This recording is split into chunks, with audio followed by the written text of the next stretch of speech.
नमस्कार, मैं डॉक्टर रजनीश कुमार आप सभी का एक बार फिर से हार्दिक स्वागत करता हूं। यूपीएलटी 2025 प्री परीक्षा के लिए पीवाईक्यू का हम विश्लेषण करेंगे। अभी तक उत्तर प्रदेश लोक सेवा आयोग द्वारा शिक्षक भर्तियों से संबंधित जितने भी प्रश्न पत्र हुए हैं यूपीएलटी और जीआईसी, उसके आधार पर हम 7 सेटों के आधार पर आप सभी से चर्चा करेंगे कि किस पॉइंट से कितने सवाल पूछे जा रहे हैं और किस पर आपको जोर देना है। जैसा कि आपने सिलेबस देखा होगा तो उसमें सामान्य अध्ययन के 30 प्रश्न और हिंदी के 120 प्रश्न पूछे जाएंगे। टोटल 150 प्रश्न होंगे, 2 घंटे का समय होगा और इसमें माइनस मार्किंग होगी। तो इन सारी चीजों को आपको अपने दिमाग में रखना है। हम आप सभी के प्रैक्टिस सेट को लेकर कुछ काम कर रहे थे और उसी समय हमने पीवाईक्यू का गंभीर विश्लेषण किया या फिर उसको लेकर चिंतन मनन किया, तो हमें लगा कि अपने विद्यार्थियों को इसके बारे में बताना चाहिए ताकि समय रहते वो उन विशेष टॉपिक्स पर ध्यान दें जिससे कि अधिक से अधिक वो अंक हासिल कर ले। तो हम आगे अभी चर्चा करेंगे, लेकिन जैसे जैसे परीक्षा की डेट नजदीक आती जा रही है, विद्यार्थियों में डर की भावना भी बढ़ती जा रही है। 2 तरीके के विद्यार्थी कमेंट कर रहे हैं कि सर जैसे जैसे परीक्षा नजदीक आ रही है हमें डर लग रहा है। तो प्रिय विद्यार्थियों, डर मनुष्य का स्वभाव है। अगर आप 3 से 4 महीने से तैयारी कर रहे हैं, यानी कि जब से विज्ञापन आया हुआ है तभी से आप सीरियसली पाठ्यक्रम के अनुसार तैयारी कर रहे हैं और आप डर रहे हैं, तो ये डर आपकी सकारात्मक है, यानी कि आप कुछ और अच्छा करना चाहते हैं, उसको लेकर आपके अंदर डर है। तो इसको आप पॉजिटिव मानकर चलिए। परीक्षाओं से तो डर लगता ही है।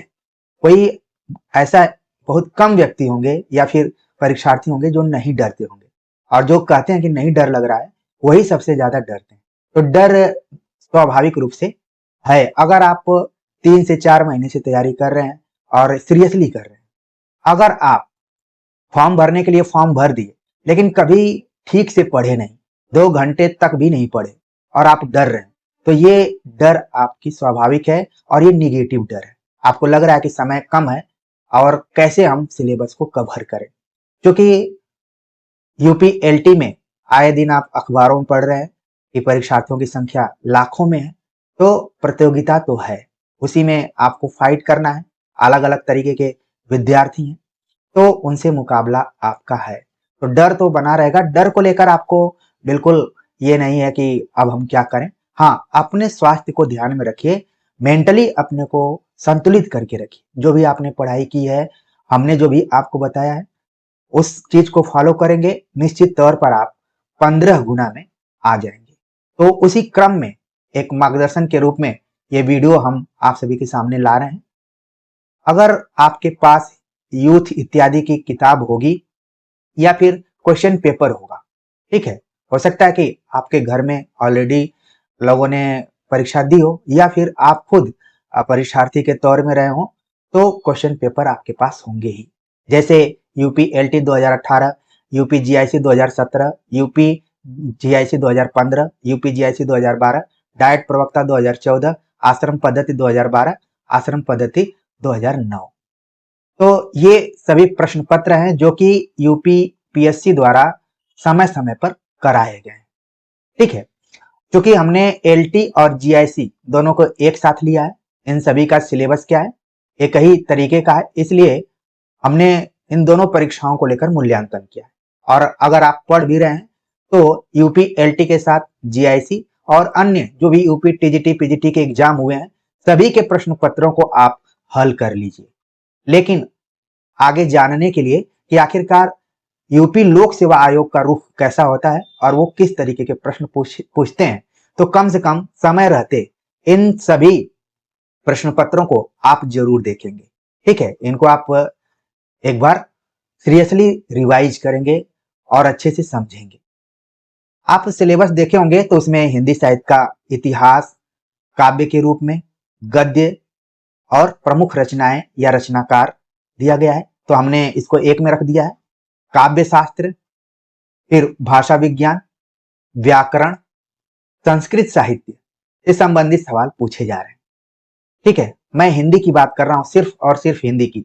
जीएस को लेकर आपके चैनल पर अलग से क्लास चल रही है, उसके प्रश्न पत्र को लेकर भी हम कभी चर्चा करेंगे, लेकिन अभी हिंदी को लेकर कि 120 में, चूंकि आप देख रहे हैं कि 30 संबंध 120 का यहाँ पर रेशियो है, यानी कि हिंदी विषय 4 गुना है।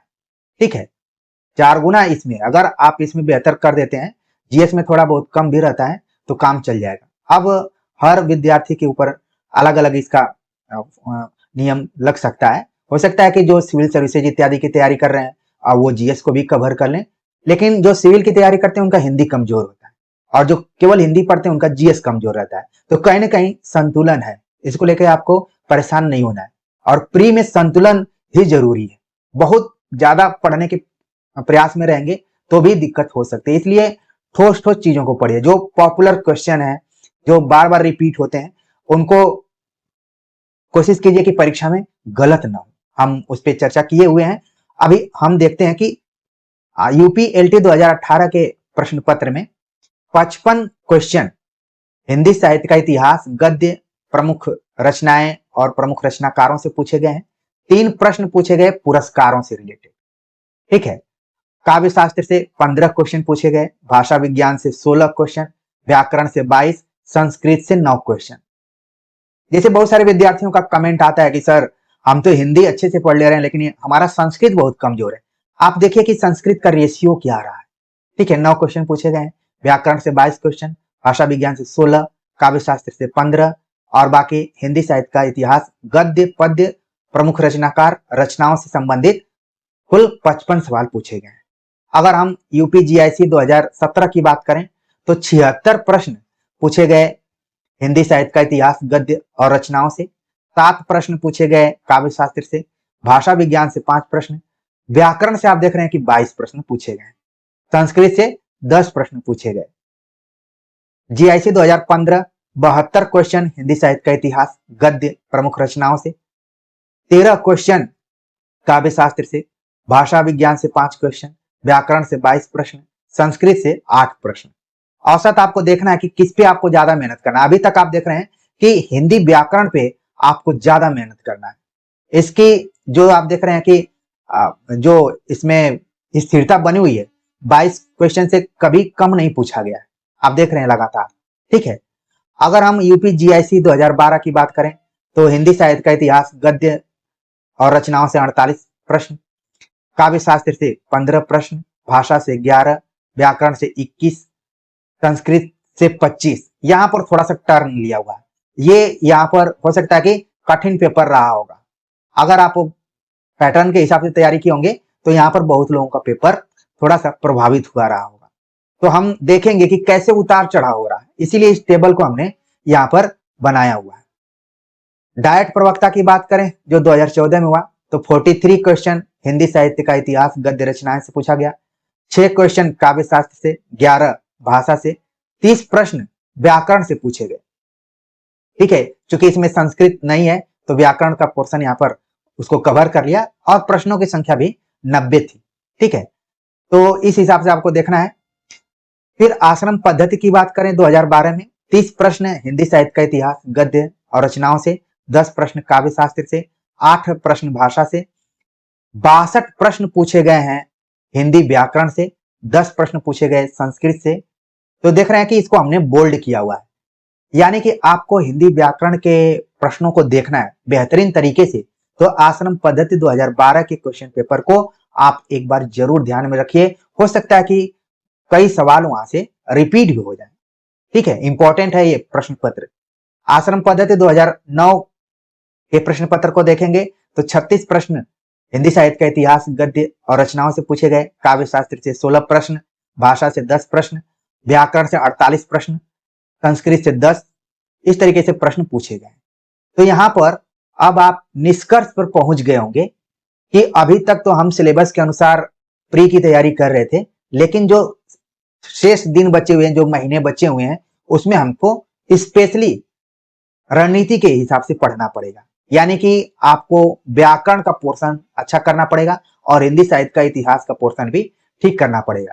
काव्य शास्त्र में एकदम बेसिक टाइप के क्वेश्चन आ रहे हैं, ठीक है, संप्रदायों से रिलेटेड जो भी आचार्यों द्वारा परिभाषाएं दी गई हैं, ठीक है, काव्य लक्षण, काव्य प्रयोजन, काव्य हेतु, या फिर रस को ध्यान में रखते हुए सवाल पूछे जा रहे हैं।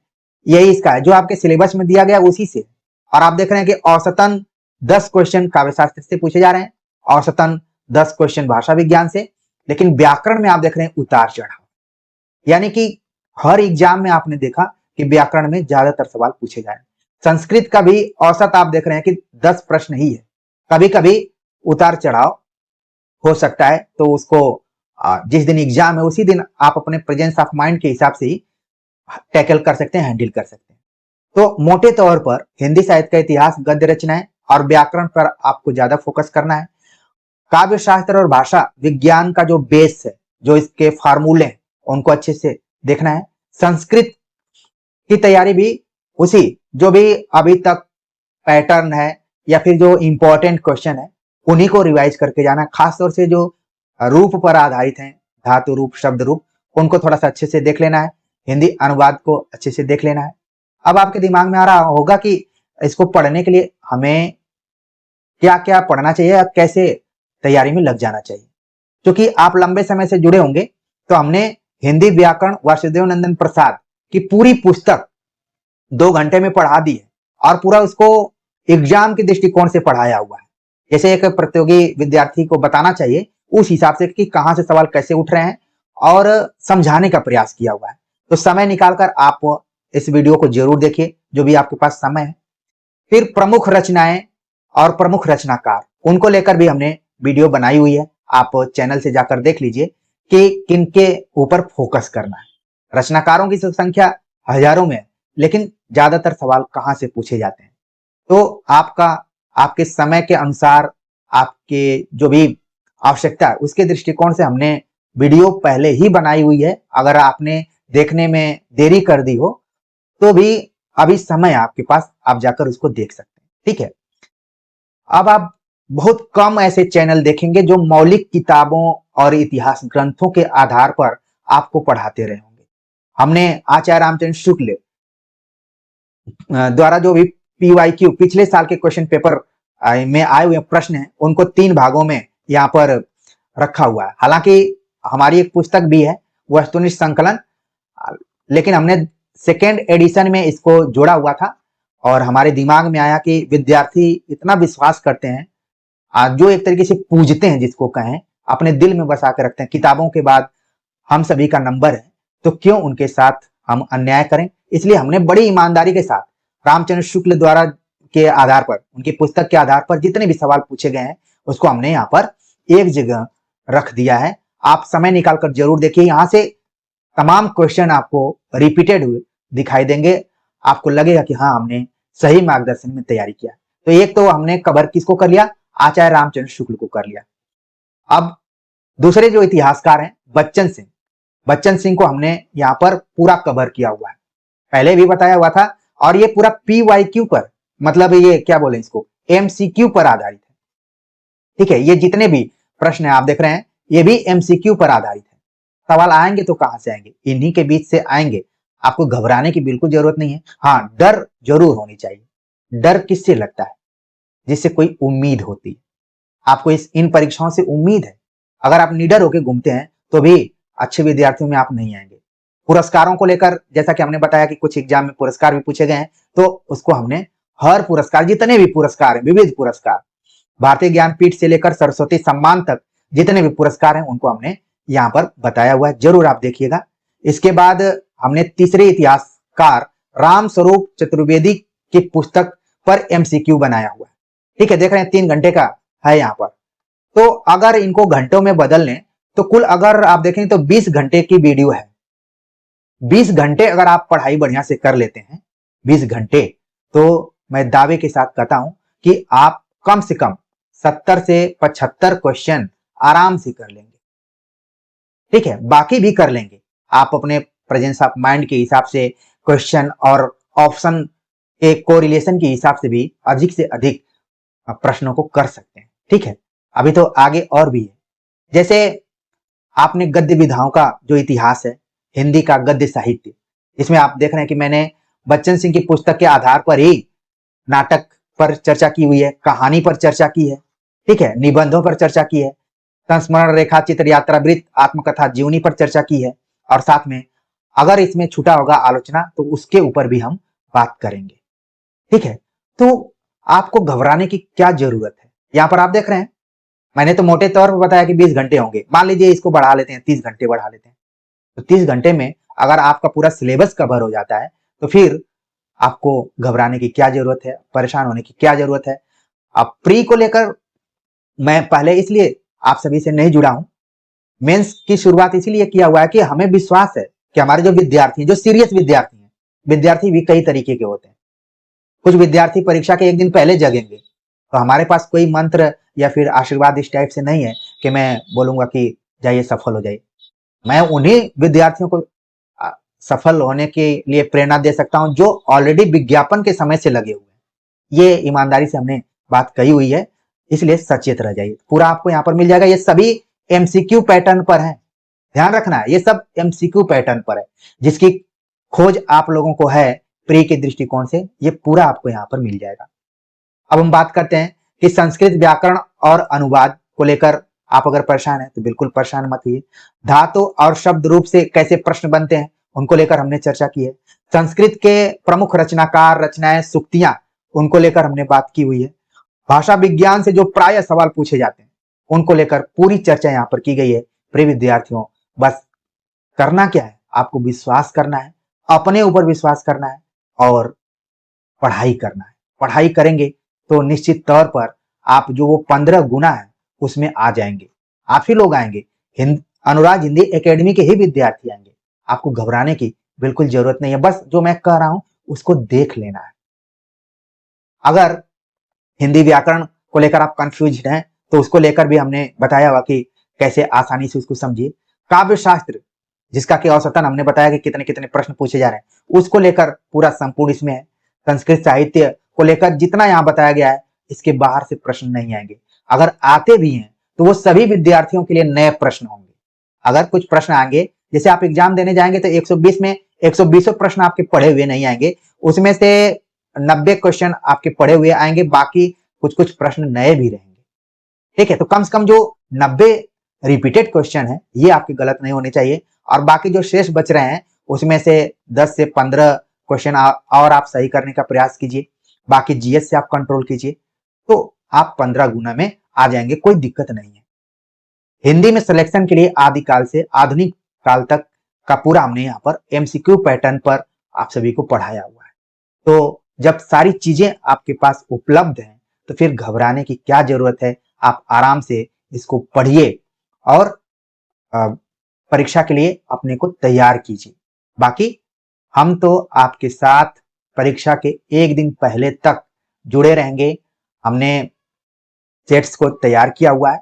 ये सारी चीजें हमारे दिमाग में तभी आई जब हम PYQ को ध्यान में रखते हुए या फिर किस तरीके से प्रश्न पूछे जा रहे थे पहले उसका विश्लेषण किए, और उसी हिसाब से हम सेट लेकर आएंगे तो आपके लिए वो सेट उपयोगी होगा।